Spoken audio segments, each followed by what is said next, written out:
ਇਹ ਚ v into m p ਕਿਵੇਂ ਆਇਆ? v ਇੰਟੂ m p ਮਾਸ ਇੰਟੂ ਵੈਲੋਸਿਟੀ ਕਿਹਦੇ ਇਕੁਅਲ ਹੁੰਦਾ?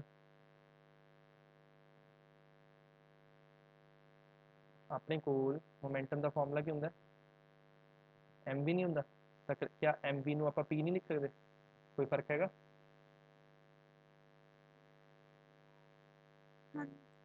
क्लियर? ठीक है, हाँ जी सर। Good good good. तो हम नेक्स्ट वाली स्टेटमेंट लिख लो पहला, डायग्राम ड्रॉ होगी ना। तो स्टेटमेंट है movement of inertia of a rigid body. Rigid body दसिया सी की होंगी है जिसनों ना तो कंप्रैस किया जा सकता ना एक्सपेंड कर सकते जिन्नी मर्जी फोर्स लगा दो। Body about axis of rotation, moment of inertia of rigid body about axis of rotation is equal to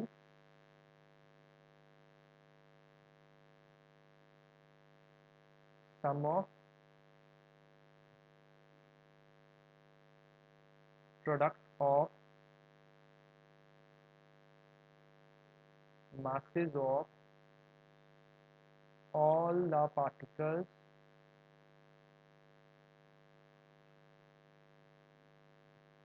forming the body and square of their perpendicular distance। समझ किसी को नहीं आना चुपचाप नोट कर लो पहला। perpendicular distance from axis of rotation। एक बार note करो फिर लेंथी थोड़ी अपनी डिस्कशन है, सारा कुछ डिस्कस करांगे। formula is moment of inertia of body about axis AB is equal to m1 r1 square m2 r2 square m3 r3 square plus up to mn rn square। इसनों आप लिख सकते हैं summation of M I R I square I की value 1 तो लेके n तक। ये तुझे 10th कितना समीशन वाला लॉजिक प्लस 1 प्लस 2 की करते समीशन की जगह पे आप इंटीग्रेशन। जो नोट हो जाए दसो फिर मैं डिस्कस करना स्टार्ट करा, फिर मैं एक्सप्लेन करना स्टार्ट करा।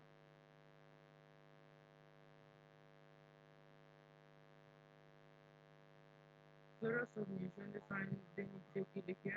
आई सबमिशन के साइन के नीचे आई है। आपने एम आई आर आई पाया ना, इतने मैंने पाया आई। आई की वैल्यू स्टार्ट हो रही है 1 तो लैके एन तक। इतने 1 है फिर 2 है फिर 3 है अप टू एन। तो आपने की किया, एक बॉडी है, बॉडी अलग अलग पार्टिकल्स की बनी हुई है, अलग अलग मॉलिक्यूल्स की बनी हुई है। हर एक पार्टिकल का मास अलग अलग है, M1 M2 M3 up to Mn। Statistical है पहला दस है। तो हर एक पॉइंट का axis of rotation A B तो कितना डिस्टेंस है R1 R2 R3 हर एक का अलग अलग है। तो M1 मैं एज्यूम कर रहा तुम डायग्राम ड्रॉ कर ली, हूँ नहीं करना। M1 R1 के स्केयर नाल किया तो की बन गया M1 R1 square. M2 R2 के स्केयर नाल किया M2 R2 स्केयर। जे तुम डायग्राम्स ध्यान नाल देखोगे जेड़ा अपने को R1 R2 है that is perpendicular distance 90 degree बना रहे। बॉडी किमें रोटेट हो, या तो वो क्लॉकवाइज रोटेट हो, जिमें अपने को आह एक्सिस हो गया, आह एक्सिस हो गया, ठीक है, आह बॉडी होगी। ये बॉडी के अलग अलग पार्टिकल्स ने, बॉडी एवं रोटेट करो एवं करके सच दैट पार्टिकल्स का डिस्टेंस की होगा बॉडी से सेम। अब पेन की रिप्रेजेंट कर रहे हैं, this is axis of rotation, this is body. Diagram समझ आई कुछ कि आ वाली बॉडी है, यह body M1 M2 MN particle तक तो बनी हुई है, ठीक है। जो इन्ने पार्टिकल्स तो बनी हुई है तो हर एक पार्टिकल का इस एक्सिस ऑफ रोटेशन आ फिक्स है, आ फिक्स है। इस तो डिस्टेंस किसी का R1 है फिर R2 है फिर R3 है अप टू Rn तक है। तो M1 R1 के स्केयर नाल मल्टीप्लाई किया प्लस कर लिया M2 R2 के स्केयर नाल। तो सारी चीज़ों का सम जो है वो कि अपने को इस बॉडी का इस एक्सिस के दुआले movement of inertia.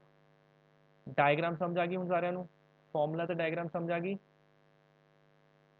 Yes sir. बाकियां जे कन्फ्यूजन है पूछ लो, क्योंकि फिर मैं थ्योरी एक्सप्लेन करदा फिर आप इसे प्रैक्टिकल मीनिंग ते आने। एक अपने को एक्सिस ऑफ रोटेशन दोबारा दस रहे हैं, ਲੈਟਸ ਸੇ ਆਪਣੇ ਕੋਲ ਆਹ ਬੋਡੀ ਹੈ, ਮੇਰਾ ਫੋਨ ਇੱਕ ਬੋਡੀ ਹੈ, ਇਹ ਫੋਨ ਮਲਟੀਪਲ ਪੁਆਇੰਟਸ ਤੋਂ ਬਣਿਆ ਹੋਇਆ m1 m2 m3 up to mn। n ਦੀ ਵੈਲਿਊ ਇਨਫਿਨਿਟੀ ਵੀ ਹੋ ਸਕਦੀ ਹੈ, 100 ਵੀ ਹੋ ਸਕਦੀ ਹੈ, 1000 ਵੀ ਹੋ ਸਕਦੀ ਹੈ, ਜੋ ਮਰਜ਼ੀ ਹੋ ਸਕਦੀ ਹੈ, ਆਪਾਂ ਨੇ ਕੁਝ ਨਹੀਂ ਲੈਣਾ। ਆ ਪੁਆਇੰਟਸ ਦਾ ਇਸ ਐਕਸਿਸ ਤੋਂ ਡਿਸਟੈਂਸ m1 ਦਾ r1, m2 ਦਾ r2, m3 ਦਾ r3, mn ਦਾ rn। ਠੀਕ ਹੈ, ਤਾਂ m1 ਨੂੰ ਮਲਟੀਪਲਾਈ ਕੀਤਾ r1 ਦੇ ਸਕੁਅਰ ਨਾਲ ਕੀ ਬਣਿਆ m1 r1 ਸਕੁਅਰ, m2 ਨੂੰ ਮਲਟੀਪਲਾਈ ਕੀਤਾ r2 ਦੇ ਸਕੁਅਰ ਨਾਲ, m3 ਨੂੰ ਮਲਟੀਪਲਾਈ ਕੀਤਾ r3 ਦੇ ਸਕੁਅਰ ਨਾਲ, ਫਿਰ ਸਾਰਿਆਂ ਦਾ ਕੀ ਕਰਤਾ ਸਮ ਕਰਤਾ। ਉਹ ਕੀ ਹੋਊਗਾ, ਉਹ ਪੂਰੀ ਬੋਡੀ ਦਾ ਮੂਵਮੈਂਟ ਆਫ ਇਨਰਸ਼ੀਆ ਹੋਊਗਾ about this Axis of rotation. Body ਕਿਵੇਂ ਰੋਟੇਟ ਹੋਊਗੀ, ਬੋਡੀ ਆ ਪਈ ਹੈ, ਆ ਆਪਣੇ ਕੋਲ ਐਕਸਿਸ ਹੈ, body will move like this. ਠੀਕ ਹੈ, ਤਾਂ ਆਪਾਂ ਜੋ ਲੀਨੀਅਰ ਕੀਤਾ ਹੁਣ ਸਾਰਾ ਚੈਪਟਰ ਆਪਣਾ ਰੋਟੇਸ਼ਨ ਚ ਆਊਗਾ। ਹੁਣ ਕਲੀਅਰ, ਜੇ ਕਿਸੇ ਨੂੰ ਕਨਫਿਊਜ਼ਨ ਹੈ ਪੁੱਛ ਲਓ ਦੁਬਾਰਾ, ਕੋਈ ਚੱਕਰ ਨਹੀਂ ਹੈ। सर स्केयर क्यों कितना है? प्रॉपर्टी है बच्चे, डेफिनेशन है।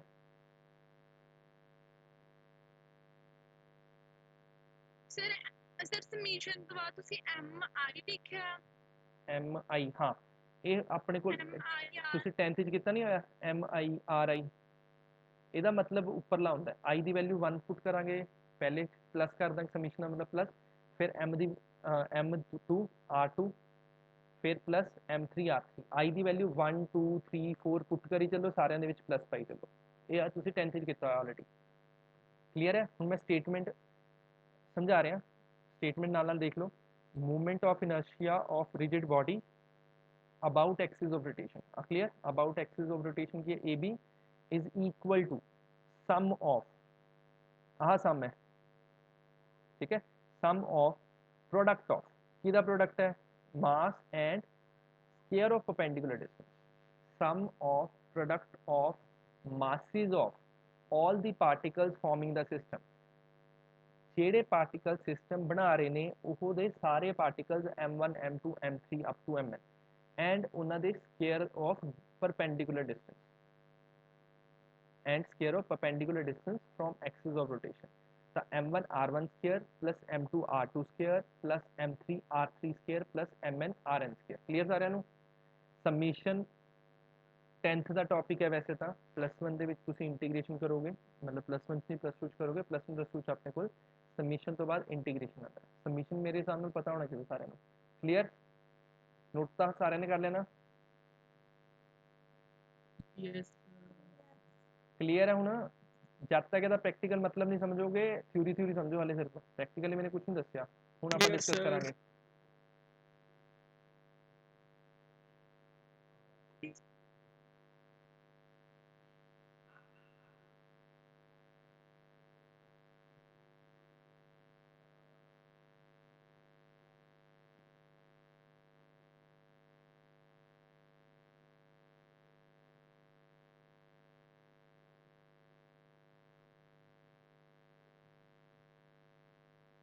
ਤਾਂ ਆਪਣੇ ਕੋਲ ਲੀਨੀਅਰ ਦੇ ਵਿੱਚ ਜਿਹੜਾ ਕੰਮ ਮਾਸ ਦਾ ਹੁੰਦਾ ਹੈ, ਸਟੇਟਮੈਂਟ ਲਿਖਵਾਣਾ, ਲੀਨੀਅਰ ਮੋਸ਼ਨ ਦੇ ਵਿੱਚ ਜੋ ਰੋਲ ਮਾਸ ਪਲੇ ਕਰਦਾ ਹੈ ਉਹੀ ਰੋਲ ਮੂਵਮੈਂਟ ਆਫ ਇਨਰਸ਼ੀਆ ਪਲੇ ਕਰੂਗਾ ਕਿਸ ਦੇ ਵਿੱਚ, ਰੋਟੇਸ਼ਨਲ ਮੋਸ਼ਨ ਦੇ ਵਿੱਚ, ਕਿਉਂਕਿ ਆਪਣੇ ਕੋਲ ਇਹ ਚੈਪਟਰ ਸਾਰਾ ਦਾ ਸਾਰਾ ਰੋਟੇਸ਼ਨ ਦੇ ਬੇਸ ਆਊਗਾ। सर ਹਾਂਜੀ, ਕਿਉਂ ਖੜ ਗਿਆ ਭਾਈ ਤੂੰ? सर बॉडी क्लॉकवाइज रोटेट करोगी तो एंटी क्लॉकवाइज ਜਿਵੇਂ ਮਰਜ਼ੀ ਕਰ ਸਕਦੀ ਹੈ, ਕੋਈ ਚੱਕਰ ਨਹੀਂ, no problem at all. Okay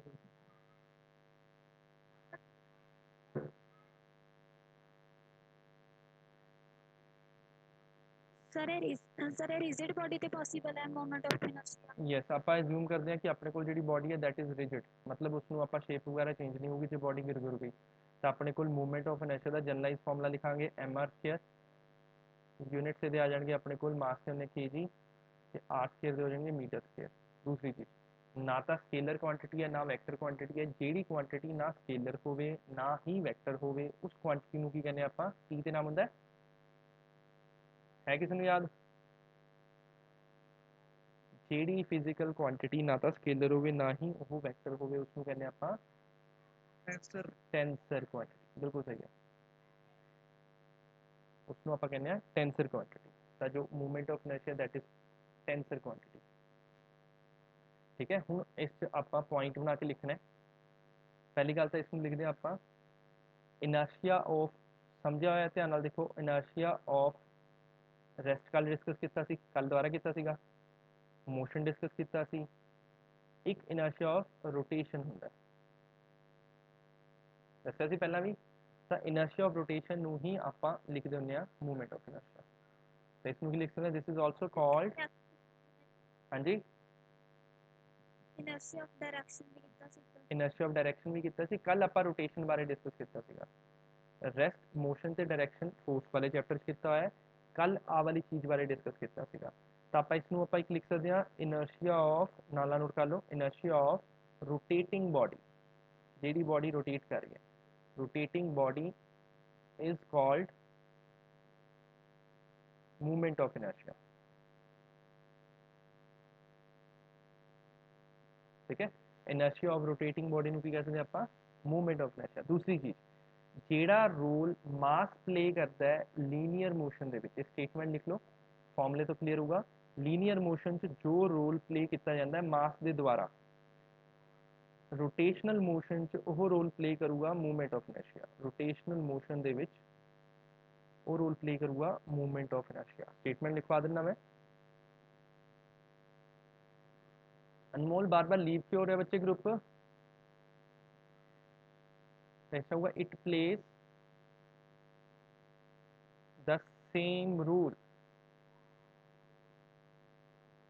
in rotational motion, in rotational motion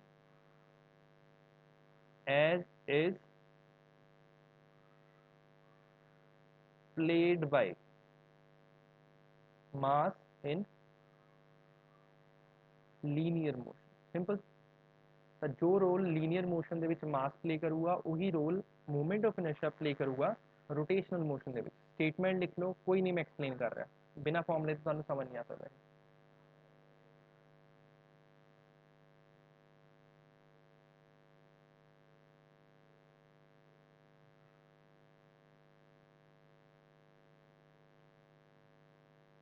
Manpreet आज क्लास है,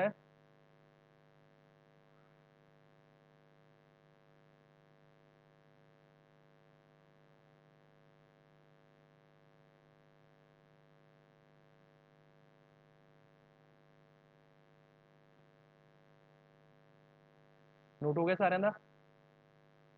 यस सर, यस सर। एक और पॉइंट बना लिया, नोट करके लिखना है। जो मूवमेंट ऑफ इनर्शिया होता है ये डिपेंड करूगा एक्सिस ऑफ रोटेशन पे, depends on axis of rotation and mass distribution, axis of rotation and mass distribution of body. तो मास कितने कितने डिस्ट्रीब्यूट किया है वो चीज़, ये भी क्लैरीफाई, जो पॉइंट्स जिन्हें भी लिखवा रहे हैं ये तो फॉर्मुले नाल क्लैरीफाई हो जाएंगे, हाले सिर्फ नोट कर लो।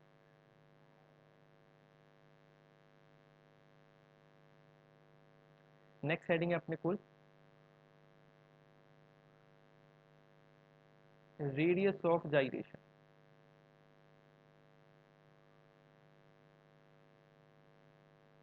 नेक्स्ट हेडिंग है अपने को रेडियस ऑफ जाइरेशन। सिंपल इधर पर कहांगे कैपिटल के, स्मॉल के भी कह सकते हैं, कैपिटल के भी कह सकते हैं, एक गल है। जाइरेशन, GYRATION।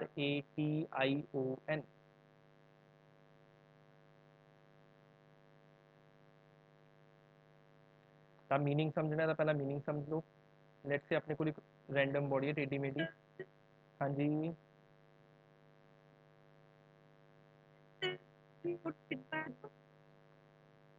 मैंने कुछ भी क्लियर नहीं आवाज आती साडे बच्चे,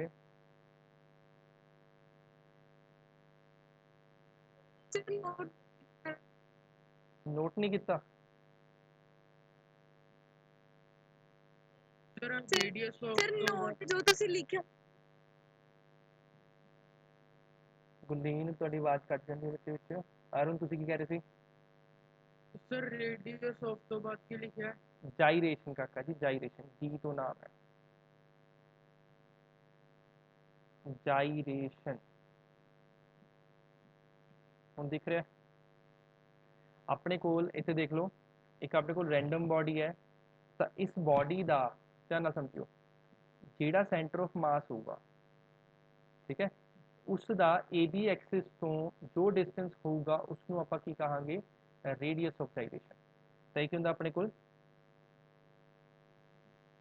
नोट वाला तुसी नोट कर लो गल्ला, जो नोट्स लिखे बच्चे, वो फॉर्मूलास तो बिना तुहानू एक्सप्लेन नहीं हो सकता, तो ना ही मैं एक्सप्लेन कर रहा, ठीक है। फॉर्मूला इस तो नाल ही एक्सप्लेन होगा, एग्जांपल नाल एक्सप्लेन होगा, टॉपिक अगे अगे वधी जाणगे, चीज़ां पता लगनियां स्टार्ट हो जाएंगी। ਤਾਂ k ਕੀ ਆਪਣੇ ਕੋਲ, it is a distance of centre of mass from axis of rotation, ਉਸ ਨੂੰ ਆਪਾਂ ਕਹਾਂਗੇ ਰੇਡੀਅਸ ਆਫ ਜਾਈਰੇਸ਼ਨ। ਕਲੀਅਰ, ਤਾਂ ਇਸ ਲਿਖਾਂਗੇ it is the perpendicular distance from axis of rotation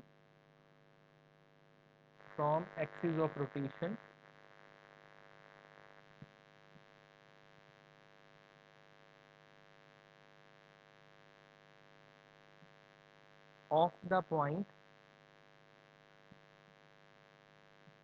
where the entire mass of body is supposed to be concentrated,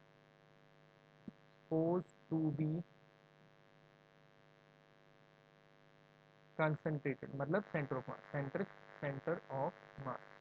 तो centre of मास का जो परपेंडिकुलर डिस्टेंस है फ्रॉम एक्सिस ऑफ रोटेशन उसनों आप कहांगे radius of जाइरेशन। Video बंद हो जाएगी, timer मैंने देख गया, लिंक से दोबारा क्लिक कर लियो, वीडियो ओपन हो जाएगी, वही वाली वीडियो ओपन हो जाएगी।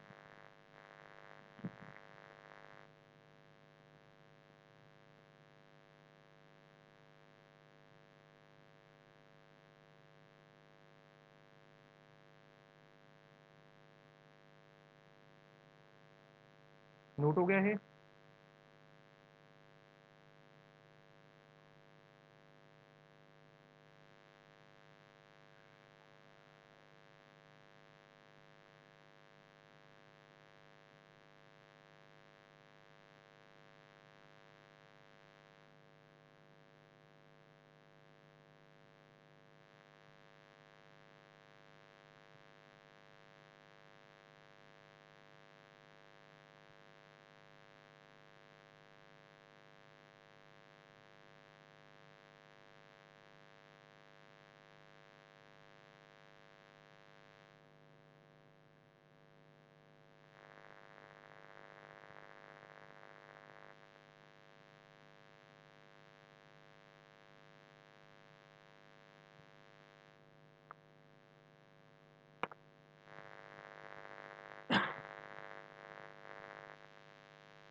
माइक से अपने बंद कर लो तुसी।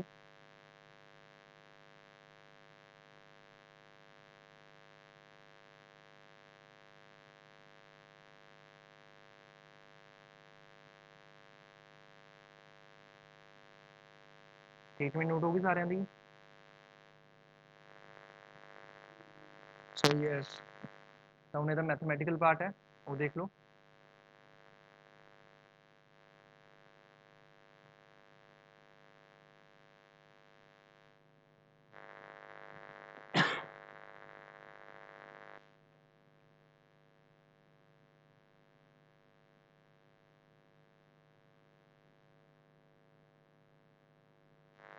तो अपने को स्टेटमेंट की बनूगी कि इस सेंटर ऑफ मास से दुआले जो बॉडी का मूवमेंट ऑफ इनर्शिया होगा, ठीक है, वो सेम होगा जो टोटल बॉडी का movement of inertia about A B होगा। स्टेटमेंट देख लो की है, the movement of inertia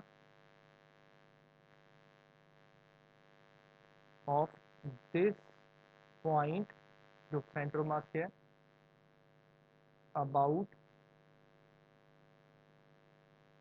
axis of rotation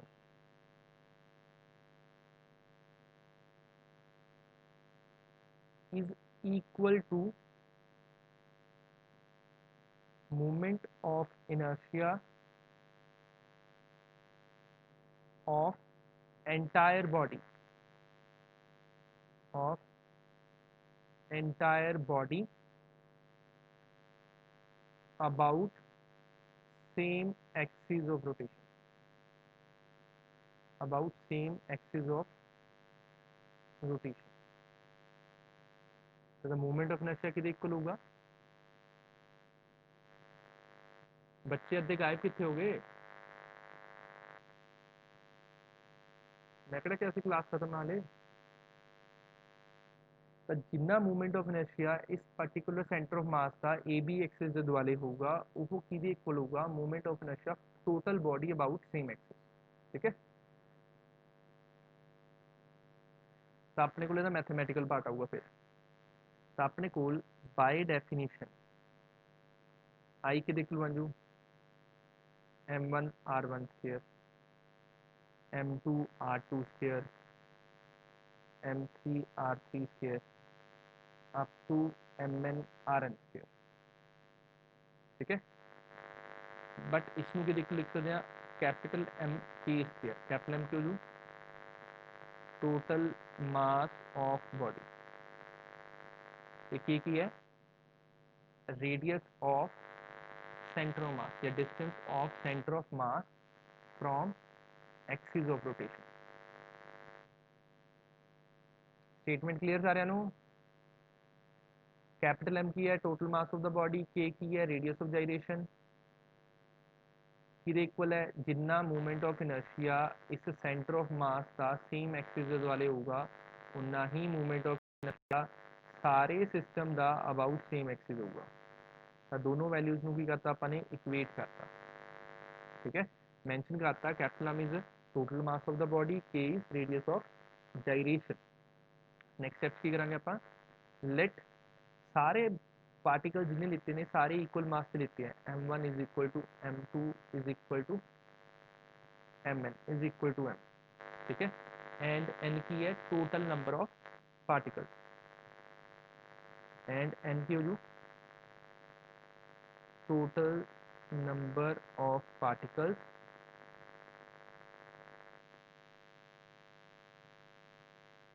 forming the system.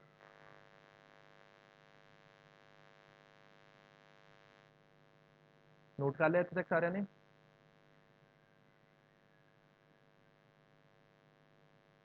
Note हो गया सारे ना? Yes sir. तो अपने कोल m1 m2 m3 जगह देखिए लिखांगे m r1 square m r2 square up to m rn square. Clear? तो मास की हो गया कॉमन निकल गया कि इक्वल है कैपिटल M K स्क्वायर।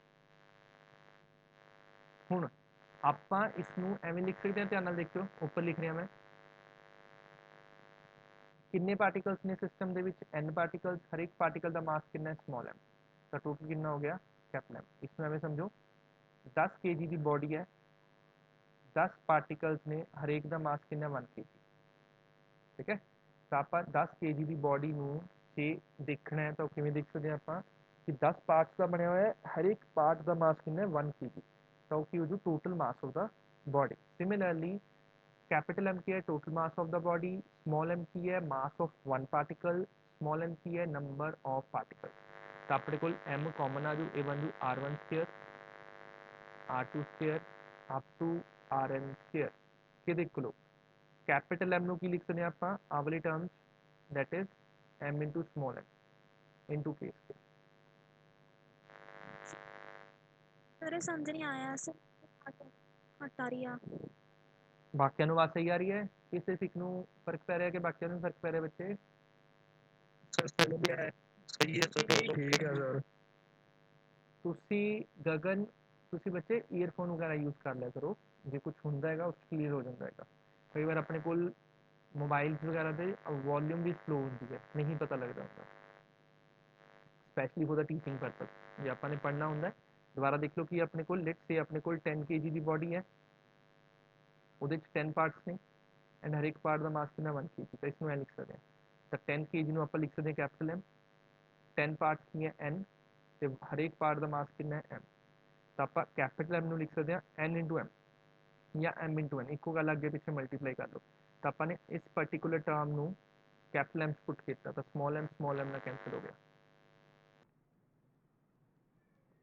तो अपने कोल की बचूगा k दी वैल्यू की बचूगी अपने कोल k is equal to r1 square r2 square up to rn square divide by n square cancel होके की बन जाऊगा अंडर आ बचा तो आप ऊपर की लिख सकते हैं इसनों आप वर्ड यूज कर सकते हैं RMS तो k ਦਾ ਜਿਹੜਾ ਫਾਰਮੂਲਾ ਹੈ ਇਹ ਆਪਣੇ ਹਾਈਲਾਈਟ ਕਰਾਂਗੇ ਫਾਰਮੂਲਾ ਅਗੇਨ ਮੈਥਡ ਤੁਹਾਨੂੰ ਪਤਾ ਹੋਣਾ ਚਾਹੀਦਾ ਰੱਟਾ ਨਹੀਂ ਮਾਰਨਾ you should know the method ਰੱਟਾ ਨਹੀਂ ਮਾਰਨਾ ਆਨਸਰ ਨੂੰ ਮੈਂ ਕਦੀ ਨਹੀਂ ਕਹੂੰਗਾ ਰੱਟਾ ਮਾਰਨ ਨੂੰ ਤਾਂ ਇਸ ਪਾਰਟਿਕੂਲਰ ਟਰਮ ਨੂੰ ਆਪਾਂ ਕਹਿ ਸਕਦੇ ਹਾਂ RMS that is रूट कितना है mean square root mean square ठीक है इसमें आप वर्ड लिख देंगे RMS of radius of each particle forming the system is equal to radius of gyration ਇਹ ਸਾਰਾ ਚੈਪਟਰ ਤੁਹਾਡਾ ਕਦੀ ਪਹਿਲਾਂ ਤੁਸੀਂ ਕਦੀ ਨਹੀਂ ਇਹੋ ਜਿਹੀ ਚੀਜ਼ ਕੋਈ ਕੀਤੀ ਹੋਗੀ ਜਿਹੜੀ ਇਸ ਚੈਪਟਰ 'ਚ ਆਪਾਂ ਇੰਟਰੋਡਿਊਸ ਕੀਤੀ ਹੈ ਸੋ ਫੋਕਸ ਨਾਲ ਧਿਆਨ ਨਾਲ ਸਮਝੋ ਮੈਥਮੈਟੀਕਲ ਪਾਰਟ ਪਤਾ ਲੱਗਿਆ ਕੀ ਕੀਤਾ ਆਪਾਂ ਨੇ ਸਰ ਬਹੁਤ ਡਿਸਟਰਬੈਂਸ ਹੈ ਤੁਹਾਡੀ ਸਾਈਡ ਤੋਂ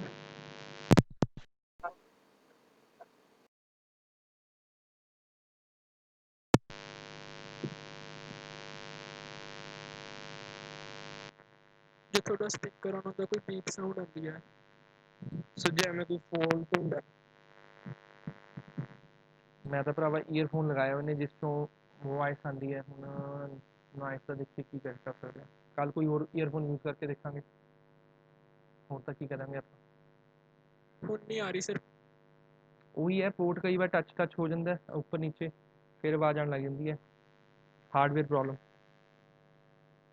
अच्छा स्टेटमेंट पदले पई रूट का मतलब की ध्यान देखो RMS का मतलब की है मैं नीचे लिख रहा RMS होंगे अपने को रूट जो वर्डिंग है रूट ठीक है फिर मीन किस चीज़ का मीन है स्केयर का कि स्केयर है स्केयर ऑफ डिस्टेंस ठीक है square of radius of each particle divide by n तो यह स्केयर का की किया आपने एवरेज कटे जिसमें आप मीन कहते हैं तो root mean square root mean square का मतलब आ वाली चीज़ होती है पहला रूट करांगे फिर मीन करना है किसका मीन करना है स्केयर ऑफ ऑल डिस्टेंसेस इसमें आप देखो लिखांगे रेडियस ऑफ जाइरेशन दे स्टेप क्लीयर सारिਆਂ ਨੂੰ आर्टिकल लेंथी है बट डिफिकल्ट नहीं है डिफिकल्ट किस बिहाफ से नहीं है बिकॉज जो तुसी खुद दोबारा लिख के देखोगे तो याद होना स्टार्ट हो जाएगा रेडियस ऑफ जाइरेशन का पर्टिकुलर हाँ जी क्लास छड़नी है छड़ सकते हो क्लास छड़नी है छड़ सकते हो बट जिन्ना काम कराना उन्ना मैं कराऊंगा भाई मैं ना हो मैं तेरे पापा ना गल करनी पवे तो अपने को के की है रेडियस है जिसके यूनिट्स होंगे मीटर फाइम फोन करा करे नहीं सर मैंने 7 बजे सर जाना है ठीक है बच्चे 2-3 मिनट का रह गया की बच्चे हूँ मैंने यही चीज़ एक्सप्लेन कर रहे हैं टॉपिक तो छेड़ नहीं रहा नेक्स्ट वाला तो सुन लो रेडियस ऑफ जाइरेशन की होंगे अपने को किसी भी बॉडी के सेंटर ऑफ मास का perpendicular distance from axis of rotation उसमें की कहेंगे आप रेडियस ऑफ जाइरेशन किसी भी मास का सेंटर ऑफ मास का परपेंडिकुलर डिस्टेंस अपने को बॉडी है ये तो सेंटर ऑफ मास है सारा मास इस जगह पे इकट्ठा होया तो ए बी तो इस सेंटर ऑफ मास के डिस्टेंस को आप की कहांगे रेडियस ऑफ जाइरेशन हाँ जी sir sir axis of rotation केडी डायरेक्शन च होगी axis of rotation A B है बच्चे जो बॉडी ने रोटेट करना है वो क्लॉकवाइज भी हो सकता है एंटी क्लॉकवाइज भी हो सकता है बट उस पर रेडियस ऑफ जाइरेशन का या बाकी चीज़ों का डिपेंड नहीं करता उससे मैटर नहीं करूँगा एक्सिस नहीं मैटर करता उससे ਠੀਕ ਹੈ ਕਲੀਅਰ ਸਾਰਿਆਂ ਓਕੇ ਨੂੰ? ਸਰ ਹੁਣ ਰੇਡੀਅਸ ਆਫ ਜਾਈਰੇਸ਼ਨ ਵਾਲਾ ਤੇ ਪਿਛਲੇ ਵਾਲਾ ਸਾਰਿਆਂ ਨੇ ਲਿਖ ਕੇ ਦੇਖਣਾ ਹੈਗਾ, ਠੀਕ ਹੈ, ਤਾਂ ਹੀ ਕਲੀਅਰ ਹੋਊਗਾ, ਐ ਨਹੀਂ ਕਲੀਅਰ ਹੋਣ ਲੱਗਿਆ। ਚਲੋ ਬਾਕੀ ਆਪਾਂ ਕੱਲ ਕਰਦੇ ਹਾਂ। Good evening sir. Good evening good evening sir. Good evening sir. ਬਸ ਕਰੋ।